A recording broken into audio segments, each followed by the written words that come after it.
Hello, good morning. कसे आहात सगळे? खरंच माझ्या 2 दिवस झाले पाठीला खूप चमक बसली होती आणि खूप दुखत होतं.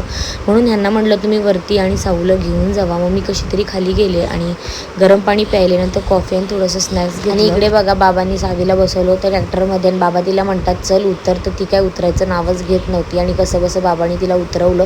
मग मी तिला झोळीत टाकलं आणि झोपवत होते, कारण दक्षला सुद्धा शाळेत जायचं होतं आणि हा मस्ती करत बसला होता. आज होती त्याची हिस्ट्री. आम्ही डिमार्टमधून आणली होती आणि तो म्हणत होता तुझ्या व्लॉगमध्ये दाखव. आज होता दक्षचा इंग्लिशचा पेपर आणि आई त्याची रिव्हिजन घेत होत्या. आई टीचर असल्यामुळे त्याचा अभ्यास सगळा हा आईच घेतात, त्यामुळे मला अभ्यासाचं काहीच टेन्शन नाहीये. आणि आईंचं शिक्षणही इंग्लिश मीडियम मधूनच आमच्या झालेलं आहे. त्या सुद्धा फातिमामध्येच होत्या, ज्या स्कूलमध्ये दक्ष आहे. मुंह मीठा करो और अच्छे से पेपर लिखो.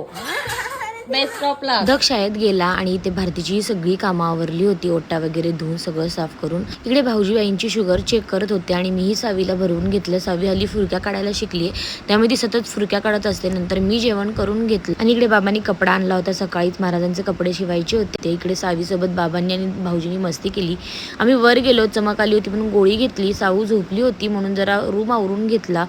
आणि खरं तर कितीही दुखत असलं, काही होत असलं तरी पण आपल्याला कामही करावीच लागतात. मग सर्व पुसून वगैरे घेतलं म्हणजे रूम कसा फ्रेश वाटतो. संध्याकाळी बनवलं होतं सोया कोलीवाडा, शेजवान चटणी आणि मुगाची खिचडी आणि आम्ही सगळ्यांनी जेवण करून घेतलं. असा होता माझा आजचा दिवस. बाय.